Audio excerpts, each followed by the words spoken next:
Bars is back. Sam and oh God, what's up with you? Hip Hop Uncensored is the vibe, so subscribe. Hip Hop Uncensored is the vibe. Attention, successful people. Entrepreneur Nate Brown has a special offer just for you. His book, The Laws of Success, will get you back on the path to achieving your dream. I've left the link at the top line of the description box right now. I need everybody under the sound of my voice to go show my man some love. He has my personal endorsement. Let's go. All right, man. Swizz Beatz finally breaks his silence about DMX, and the information that he told the people today is totally mind-blowing. You have to hear this. Hey, before I get to it, man, go ahead and smash the like button and make sure you share the video. You already know there's going to be some heat. Let's get it. First and foremost, I want to say thank you for all the prayers and the blessings for my brother, the great DMX. Tell you something, man. My brother was a different type of brother. Different type of artist. Different type of creative. Different type of spirit. Different type of zone. Different type of soul. Since the day that I met him, he lived his life for everyone else. I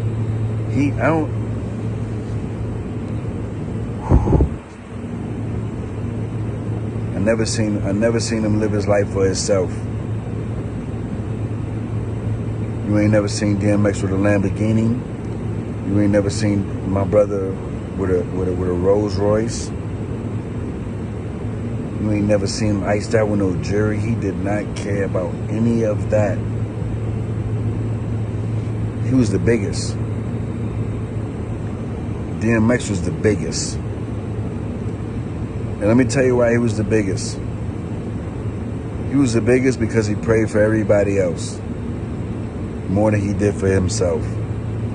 He'd get on that stage and pray for 15,000 people, knowing that he needed more prayers than everybody that he was praying for. My brother would pray for everybody before he prayed for himself. My brother would take care of everybody before he would take care of himself.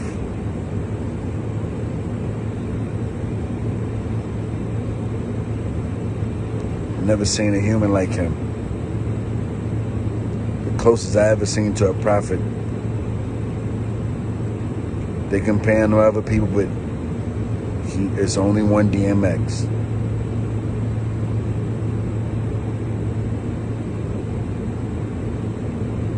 That man suffered every day. That man suffered from the day that I known him. He suffered. When y'all heard his first song, he was suffering. You know why he was suffering? Because he took everybody's pain and made it his. His humanitarian work should be celebrated. He was in so much pain that he would go to jail to have his freedom. Sorry, dog, I gotta tell him the truth. He would go to jail to escape his pain. That's how much pain my brother had every day. He would win an award, an American Music Award, you name it, and then understand why he deserved it. Because he knew and he felt that other people deserved it more than him. He never lived for himself. He lived for everybody else. I'm in position because of DMX. Millions of people are in position and inspired because of DMX. My brother was one of one, none before and none to come. If he ain't fuck with you, it wasn't nothing I could do. But if he loved you, it wasn't nothing you could do. You understand? We lost a real giant.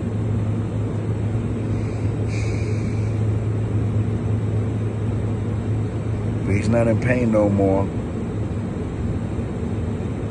He's not in pain no more. You understand? I want to be selfish, but I can't. Everybody. He was the most loyal person I've ever known. He's been Ruff Ryders since day one. Everybody threw millions of dollars. You could not buy DMX. You couldn't buy him. He was never for sale. His loyalty for who he loved was never for sale. His family was never for sale. His integrity was never for sale. You might learn something from him. He taught me a lot. He was my big brother and my little brother. He was my teacher and he was a student. We've been through so much. We slept on floors together. We robbed together. We celebrated together and we cried together. He came to me the day that he left us in my dream. He was watching South Park. I came up from behind him and I hugged him. I seen him smiling, but I couldn't hear him talk. We wrestled. We was play fighting like we always do. And he got up and he grabbed me very tight. And he looked at me and he gave me a smile. Which I knew he was okay. I knew he was in a better space. As much as I hated whatever space he was in, that wasn't in our space. And he walked into a room. Then I woke up. Mind you, before that dream, my stomach hurted. I had the shivers, migraines, you name it. When I woke up, I felt different because I knew my brother was happy. I got a cigar. I got me something to drink. I went swimming and I played his music. Long live DMX.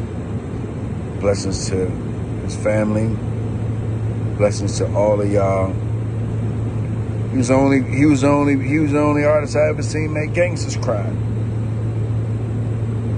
We're gonna do it big for him. When you see me, you see him. I done cried 50 times before I could do this message. You understand? And we're gonna keep the respect on his name. Anybody violate will be violated. Remember I told you. Because X ain't violate anyone. He loved everyone. From the essays, to the Bloods, to the Crips, to the Vice Lords, to the folks, to the Christian church, to the Islam. You named it. X loved everybody.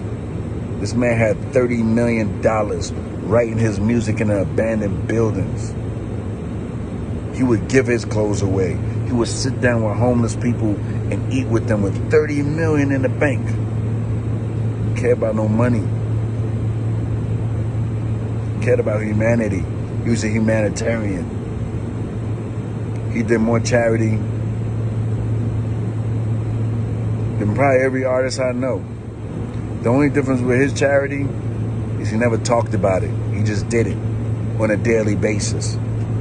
Understand who my brother was. Understand who my brother was. We love you, King. We love you. We love you. We love you.